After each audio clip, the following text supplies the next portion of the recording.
रामकृष्ण हरी. नुकतंच राष्ट्रवादी काँग्रेसचे प्रवक्ते विकास लवांडे यांनी वारकरी संप्रदायाच्या विरोधात एक पत्रकार परिषद घेऊन वारकरी संप्रदायामध्ये काही प्रतिगामी महाराज मंडळी घुसलेली आहेत आणि त्या प्रतिगामी महाराज मंडळींची म्हणून वारकरी संप्रदायातल्या उलट अत्यंत पूजनीय श्रद्धास्थान असणाऱ्या 20 महाराज मंडळींची नावं जाहीर केली होती. त्याच्यामुळे वारकरी संप्रदायामध्ये अत्यंत संतापाची लाट उसळली होती. 2 दिवस आम्हाला हजारो शेकडो वारकऱ्यांचे फोन येत होते.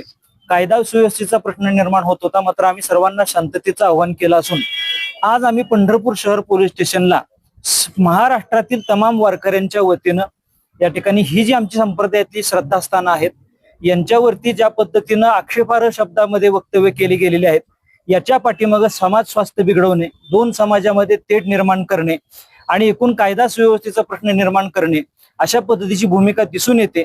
किंवा याच्या पाठीमागे आणखी कोणती विद्वेष पसरवण्याची भूमिका यांची आहे का, असा आमची शंका असल्यामुळे आम्ही पोलिसांना याच्यावर कठोरात कठोर कारवाई करण्यासाठी विनंती केलेली आहे.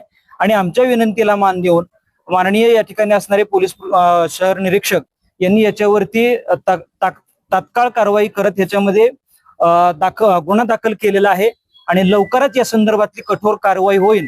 आम्ही महाराष्ट्र शासनाला विनंती करतोय की या ठिकाणी लवांडेंना तात्काळ महाराष्ट्र शासनानं प्रशासनाच्या वतीनं ताब्यात घेऊन त्यांची कसून चौकशी केली पाहिजे की नेमकं त्यांना महाराष्ट्रामध्ये काय घडवायचंय म्हणून ते वारकरी संप्रदायाला लक्ष करतायत.